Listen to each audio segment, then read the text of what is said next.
7월 28일 월요일입니다. 오늘도 주님의 은혜와 사랑과 자비가 무더위로 지친 모든 분들 가운데에, 또한 고난과 문제로 힘겨운 삶과 가정 가운데에 함께 하시기를, 가득 넘치시기를 간절히 축복합니다. 함께 기도하겠습니다. 하나님, 오늘도 우리의 삶을, 우리의 마음을, 우리의 모든 것들을 주님께 맡겨드립니다. 우리의 삶이 우리의 것이 아닌 하나님의 것임을 다시 한 번 더 고백하며 나아갈 때에 오늘도 말씀으로 우리의 삶과 가정을 인도하시고 지키시고 보호하여 주시옵소서. 모든 것 감사드리며 우리 주 예수 그리스도의 이름으로 간절히 기도합니다. 아멘. 오늘 우리에게 주신 하나님의 말씀은 에스겔 8장 1절에서 18절까지의 말씀입니다. 주님, 감사합니다. 본문의 말씀 중 이 시간 17절 그리고 18절까지의 말씀을 봉독합니다. 또 내게 이르시되 인자야, 내가 보았느냐? 유다 족속이 여기에서 행한 가증한 일을 적다 하겠느냐? 그들이 그 땅을 폭행으로 채우고 또다시 내 노여움을 일으키며 심지어 나뭇가지를 그 코에 두었느니라. 그러므로 나도 분노로 갚아 불쌍히 여기지 아니하며 긍휼을 베풀지도 아니하리니 그들이 큰 소리로 내 귀에 부르짖을지라도 내가 듣지 아니하리라. 아멘. 에스겔은 크게 4번의 환상을 경험합니다. 첫 번째는 이미 살펴본 1장부터 3장까지 에스겔이 선지자로 부름받았을 때 보았던 환상입니다. 두 번째는 오늘 본문 8장부터 11장까지 예루살렘 성전에 대한 환상입니다. 그리고 세 번째는 많은 이들에게 가장 익숙한 37장 마른 뼈들이 살아나는 환상, 그리고 마지막 네 번째는 40장부터 기록된 새 성전에 대한 환상입니다. 그중 오늘 본문은 두 번째 환상의 시작에 해당하는데요. 본문 1절입니다. 여섯째 해, 여섯째 달 초닷새에 나는 집에 앉았고 유다의 장로들은 내 앞에 앉아 있는데 주 여호와의 권능이 거기에서 내게 내리기로. 하나님께서 에스겔에게 임하자 환상을 보게 됩니다. 그때가 언제인가? 여섯째 해, 여섯째 달 초닷새입니다. 이는 남유다의 19번째 왕 여호야긴이 포로로 잡혀온 시점을 가리킵니다. 지난 1장 2절에서 에스겔이 첫 번째 환상을 보았을 때가 여호야긴 왕이 사로잡힌 지 5년 그달 초닷새였습니다. 때문에 오늘 본문의 두 번째 환상은 첫 번째 환상 이후에 14개월이 지난 통상 주전 592년 9월을 말합니다. 본문 2절입니다. 내가 바라보니 사람의 형상이 보였는데 허리 밑으로는 모양이 불처럼 보이고 허리 위로는 환하게 빛나는 금붙이의 광채처럼 보였다. 에스겔이 환상 중에 어떤 사람과 같은 형상을 봅니다. 허리 밑으로는 불같고 위로는 환하게 빛나는 금붙이의 광채처럼 보입니다. 여러분, 이 존재는 1장 26절에서 28절까지 에스겔이 이미 만난 보좌위 하나님의 현현으로 보입니다. 본문 3절입니다. 그때에 그 형상이 손처럼 생긴 것을 뻗쳐서 내 머리채를 잡았다. 하나님이 보이신 환상 속에서 주의 영이 나를 들어서 하늘과 땅 사이로 올리셔서 나를 예루살렘으로 데려다가 안뜰로 들어가는 북쪽문 어귀에 내려 놓으셨다. 그곳은 질투를 자극시키는 질투의 우상이 자리 잡고 있던 곳이다. 하나님께서 에스겔을 들어 올려 예루살렘으로 데리고 가십니다. 그리고 북쪽문 어귀에 내려 놓으시죠. 에스겔은 그곳에서 무엇을 보게 됩니까? 질투의 우상입니다. 에스겔은 앞으로 네 가지 가증한 일을 보게 됩니다. 그중 첫 번째가 바로 질투의 우상이다. 본문 6절입니다. 그가 또 나에게 말씀하셨다. 사람아, 이스라엘 족속이 무슨 일을 하고 있는지 보이느냐? 그들은 여기서 가장 역겨운 일을 하여 나의 성소에서 나를 멀리 떠나가게 하고 있다. 그러나 너는 더 역겨운 일들을 보게 될 것이다. 질투의 우상이 무엇입니까? 일부 학자들은 남유다의 14번째 왕이었던 므낫세가 세운 가나안 풍요의 여신 아세라상이라 봅니다. 중요한 것은 이 질투의 우상, 즉 이스라엘의 역겨운 일로 말미암아 하나님께서 성전을 멀리 떠나셨다는 사실입니다. 문제는 여기서 그치지 않습니다. 너는 더 역겨운 일들을 보게 될 것이다. 본문 7절에서 9절입니다.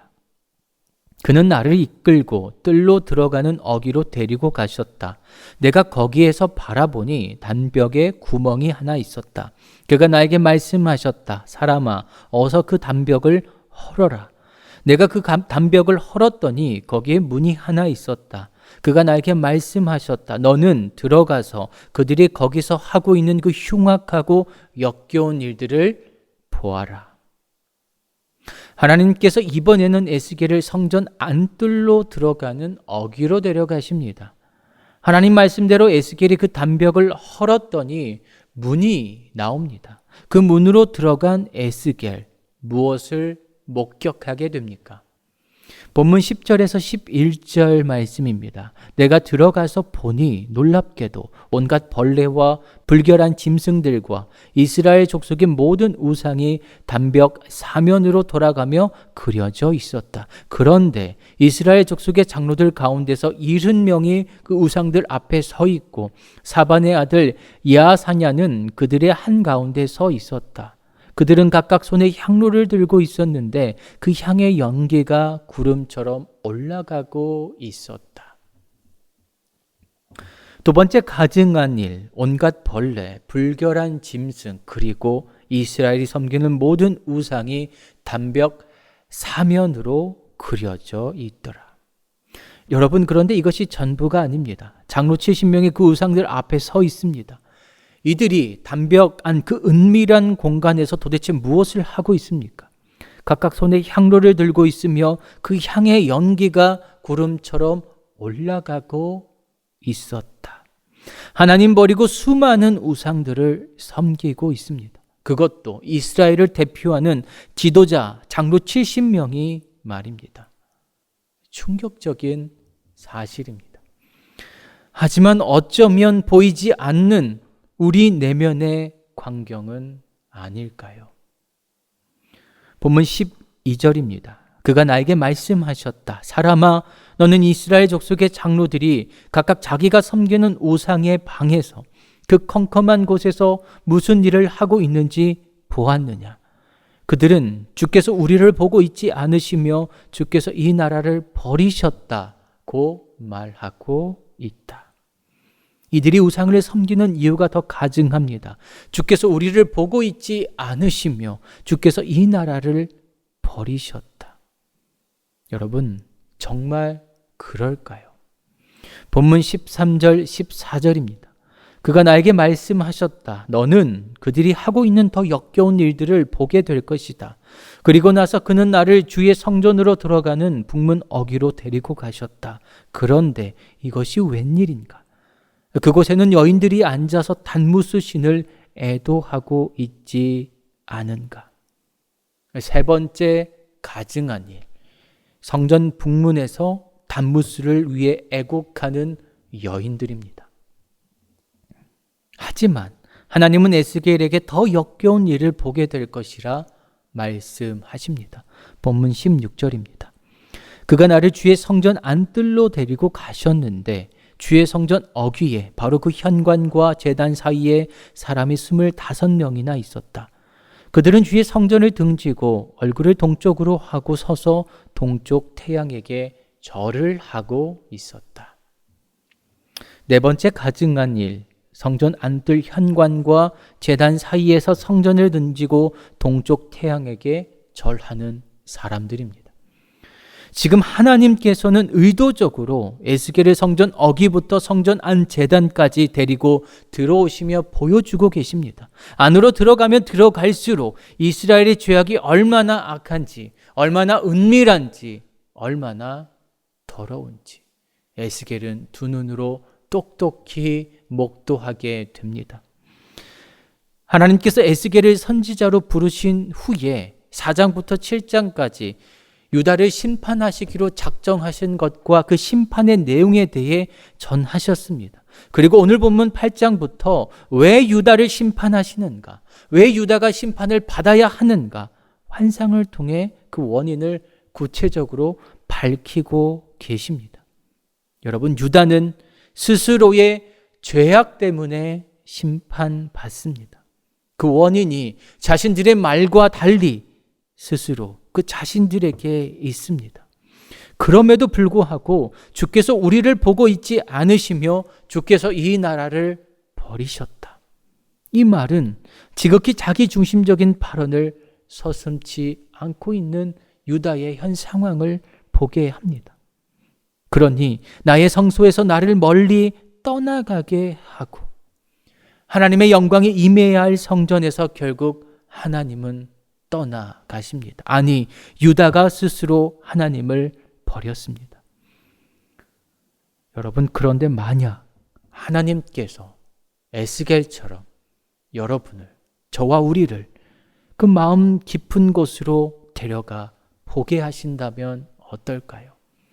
하나님께서 계셔야 할 나의 성전은 오늘 어떠한가? 본문 4절입니다.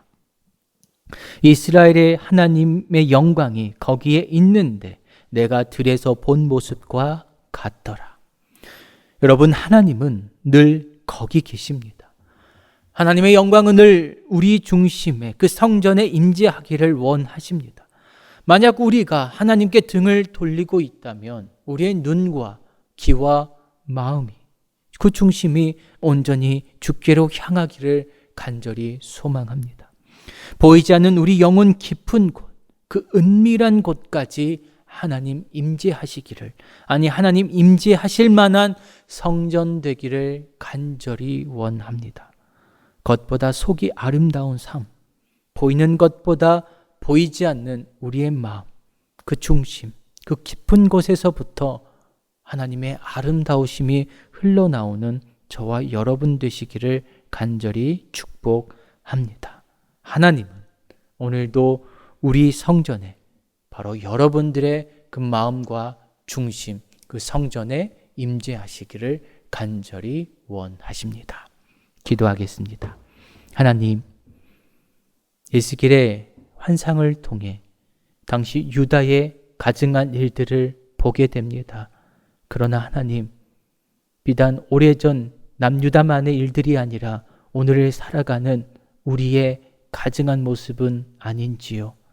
보이는 것보다 보이지 않는 우리의 내면, 영혼, 마음, 그 깊숙한 곳, 그 은밀한 곳까지 하나님 머무시기에, 하나님 임재하시기에, 하나님 계시기에 부족함 없는 거룩한 주의 성전 되게 하여 주시옵소서. 안으로 들어갈수록, 보이지 않을수록 더욱더 깨끗한 하나님의 성전 될 수 있는 우리의 삶이 될 수 있도록, 우리의 마음이 성전이 될 수 있도록 오늘도 우리를 지키시고 인도하여 주시옵소서.